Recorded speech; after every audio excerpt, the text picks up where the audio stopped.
Good morning, everyone. Vloggy Poncho here. Today is Thursday, January 10th, and it's time to make another video. Weighing in today at 182 pounds, and as you can see, the juggling goal has been well and fully accomplished. I'm now at the point where whenever I start, I usually get to around, I get past 10 or so before I usually screw up. So I'm getting to the point now where it's just down to practicing and getting consistent. And I think in a couple more days I'll be able to just go as long as I want. I was bored the other day before PE class because I drove out there and showed up way too early, misestimated my driving time. So I had like half an hour to sit there and there was no one there yet. But I happen to have my racquetball equipment with me, so I took out my racquetballs and I was just sitting in the middle of an empty soccer field juggling racquetballs. I have to wonder what people driving by thought. I was like, there's some weird people in this city. Alright, let me get today's meals. So far this has been working pretty well. I haven't deviated, I haven't eaten a meal that wasn't on a card.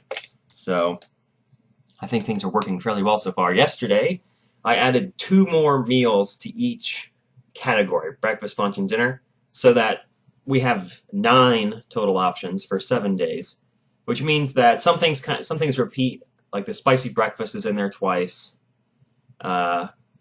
I can't think of any other examples off the top of my head. I think pasta might be in there twice for lunch because it's available at many of the dining halls.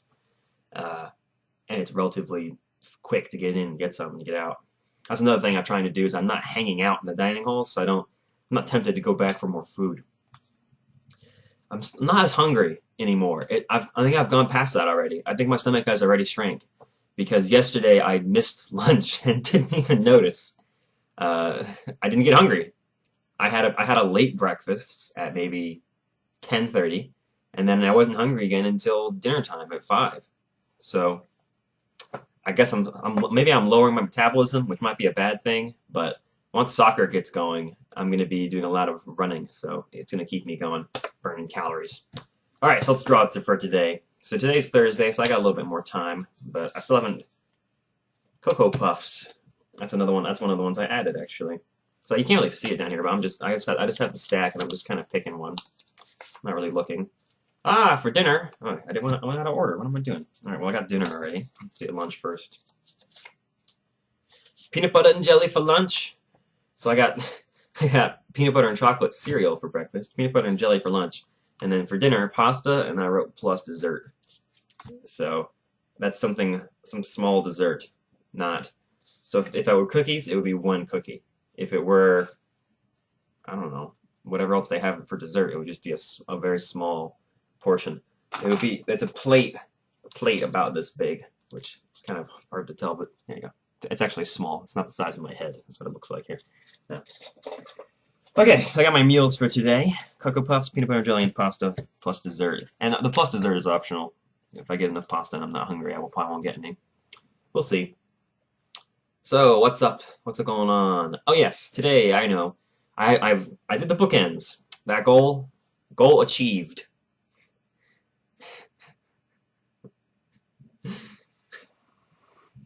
That's enough. Thank you. Yeah, so we got the bookends put together, which is good. And so which means I now have a little piece of paper up on my wall. That's what I'm looking at back here. That tells me what I have to do in every video so I don't forget any of the 7 things that I'm always doing in a video, like saying the date and weighing in. Then I already did the meals. That's goal progress. All right, so the next thing is the topic of the day, which is my grandfather's moral about goals.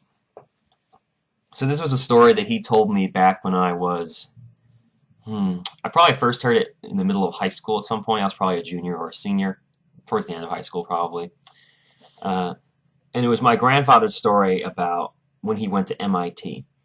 Now, he got into MIT, gosh, it must have been it would have been a while back.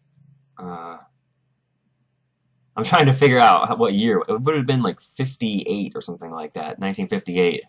Somewhere close to there. He was accepted to MIT, which is the Massachusetts Institute of Technology. It was and is a preeminent school, a very, very good place to go to college. And he went to MIT, and his he his high school work was easy. He never had to study that hard in high school. He's a fairly intelligent guy. It runs into the family. My family, we all we've all had a lot of success educationally in my past. I'll talk about that at some point. But my grandfather went to MIT and flunked out after one semester. The way he phrased it to me is he said, they saw my grades after my first semester and said, don't come back after Christmas. Which is like, wow. I can't imagine that because he's a fairly successful guy. Now I can't imagine him flunking out of anything. And I asked him, I said, how did that happen? Like, what was it? Was it partying or something? And he was like, no, I didn't, my goal was wrong. And I was confused by that the first time he told me. I was like, I mean, wasn't your goal to not flunk? And he says, yeah, that's the problem. So the way he phrased it to me was, his goal when he went to college was just to get his degree, just to pass his classes and get his degree. He failed to reach that goal, and the consequence was that he flunked out of college. So the moral he said to me was, you have to always set your goals higher. Set your goals at the most you could hope to achieve. Be relatively reasonable, but don't limit yourself with them. So put them high, maybe higher than you think you can get, but not higher than it's possible for you to get. You know, right here at the top of the screen. That's where you want your goals, not up here, but just right there at the top of your potential. And so he says, he went and ended up doing a bunch of other jobs and had some kids. And 30 years later, obviously he had kids. I'm alive today. I'm a grandson. Anyway, it goes without saying, right? It's like a time paradox otherwise. So 30 years later, or more than that, probably 40 or 50 years later, just about 10 or 15 years ago, he retired and went back to college. And he said, he didn't go back to MIT. He was no longer qualified because he hadn't been doing his education for 50 years. But he went to another state college up in that part of the country. And he told me, he said his goal at that time, this is before I guess I was a little kid at this point, so I wasn't aware of it. He said his goal when he went back to college was to get straight A's.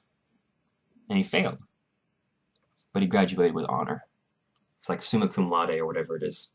So he failed to reach his goal of straight A's, but even in failing to reach that high goal, he achieved something noteworthy. And that's the moral here, is that if you set your goals high enough, even failure is a good result. If you're, relatively close to success, I suppose. And so that's the moral here, is that setting your goals high enough. I'm repeating myself at this point, but I hope the story has sort of, and from the effect that this had on me when he told me this, is I was probably 6 months to a year away from going to college, and I was in the exact same position he was. I was going to a pretty good school. I'm going to the University of Georgia, which I think is a fairly good school. You probably only know about the football program, but it's actually a really good place to go learn. And we have a lot of good departments and good programs and well-trusted majors here. Anyway, I was in the same position he was coming out of high school, where it was easy for me in high school.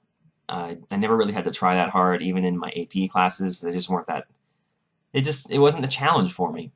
And then what he was afraid of was that the same thing was going to happen to him was going to happen to me. I was going to get to college and be used to things being easy and just expect things to come together, when not actually work to try and achieve these high goals, but just let myself succeed.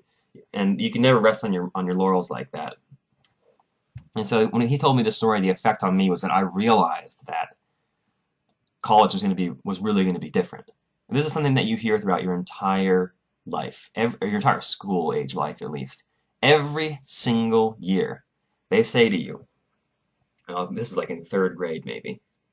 I think this is what they told me in 3rd grade.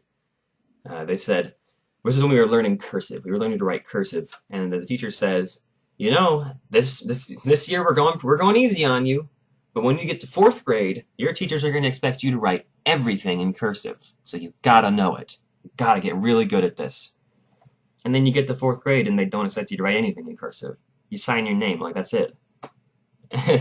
And then you get to sixth grade, and you're gonna go to not 6th grade. You get to 8th grade, and you're getting ready to go to high school the next year. So you're moving from the middle school to the high school. So we're there, And they always tell you, they're going to expect more from you when you're a high school student. You're not going to be having your teachers constantly reminding you when things are due and checking up on you to get things done, and helping you along like we've been doing in middle school. They're going to treat you like adults when you get to high school. And then you get to high school and it's the exact same thing. You're a freshman and they still treat you like a little kid. Nothing changes. College changes. This is the only time, this is the only year where it actually changes. The changes are all very, very gradual up through 12th grade. Each year they say, next year is going to be tougher, they're going to expect more from you. And they do expect a tiny bit more, but it's only just to know the material. It's not like they suddenly change their attitude toward teaching you. And that's what happens when you go from high school to college. And not expecting that can really throw you off. You go from high school where you're in a class with maybe 20, 30 people, and you see that professor, that teacher, every single day of the week, 5 times a week, for probably an hour or so, maybe longer if you're on block or whatever. And they definitely know you. They know your name, they know your discipline record, they know how smart you are, they know how successful you're going to be in this class. They've got you pegged like 3 weeks into this semester what you're going to do. And then you get to college and your first chemistry class or something is 200 people in this huge lecture hall, and the professor can't even see you behind your laptop. And it's just, he doesn't even know you exist. And the change there is huge. You're now completely on your own and keeping track of when things are due and how much you need to study to really know the material. And there's so much more responsibility on the student's shoulders to keep track of things on your own and be responsible.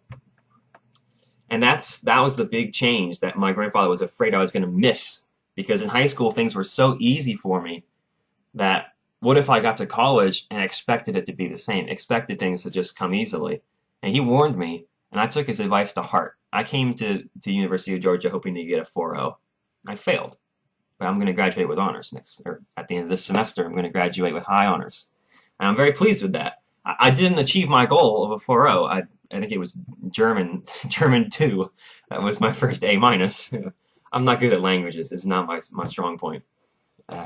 So I failed to achieve my goal of 4.0, but I'm very proud of what I've done despite that. So I hope that this has been illustrative for you, and I think a lot of my audience, at least on Angry Poncho, I don't know the demographic of this channel yet. I haven't been able to look at it for long enough. But most of the people on Angry Poncho, at least, are in late middle school or in high school watching me. So I hope that this is useful to those of you who are thinking of going to college. It really is different. They really do expect more from you. Alright, that's all for today. So I've got my 3 meals. I'm going to eat my Cocoa Puffs, my peanut butter and jelly, and my pasta. These are all relatively small meals, so we'll see if I get hungry in between. Probably not. The only problem I've really been having so far is if I eat dinner too early, I get hungry before I go to sleep because I tend to stay up a little bit late. Anyway, I'm not going to ramble anymore. I hope that my story, my moral sort of came through to you. And I'm sure I didn't express it to you as well as my grandfather expressed it to me, but I have a very good relationship with my grandparents and my parents and everything, so it's a little bit different. But I hope, nonetheless, it's gotten through to you and you're taking away something from this. So leave a comment if you have any feedback on this, what you think about it, if you have any suggestions maybe for things, or if you have tips for people that are thinking of going to college, leave those in the comments too. Everything helps. That's all for this episode. See you guys tomorrow morning.